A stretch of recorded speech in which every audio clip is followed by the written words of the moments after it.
Le ministre chinois des Affaires étrangères Wang Yi a accordé une interview à Al Jazeera à Beijing. Il a réitéré que la position de la Chine sur le litige en mer de Chine méridionale a besoin d'être résolue au travers de dialogues et de consultations. Le message de Wang Yi est clair et fort. Il a mis l'accent sur le fait que le gouvernement chinois a toujours persisté dans sa position de résoudre le litige en mer de Chine méridionale de manière pacifique au travers de consultations.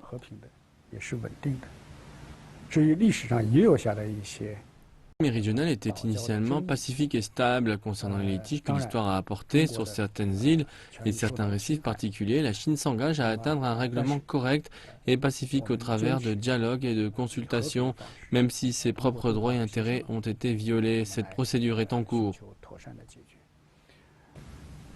Concernant la construction de la Chine en mer de Chine méridionale, Wang Yi a déclaré que celle-ci a pour objectif d'améliorer le niveau de vie et les conditions de travail du personnel sur les îles et récifs, ainsi que d'améliorer les conditions de navigation dans cette zone.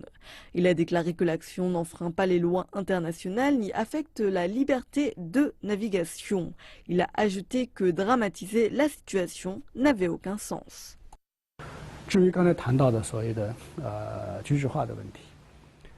En ce qui concerne la soi-disant militarisation que vous mentionnez, c'est du sens commun de tous les pays de profiter du droit d'autopréservation et d'autodéfense conformément à la loi internationale. Par conséquent, il est tout à fait normal que la Chine possède des installations d'autodéfense sur ses îles et récifs stationnés.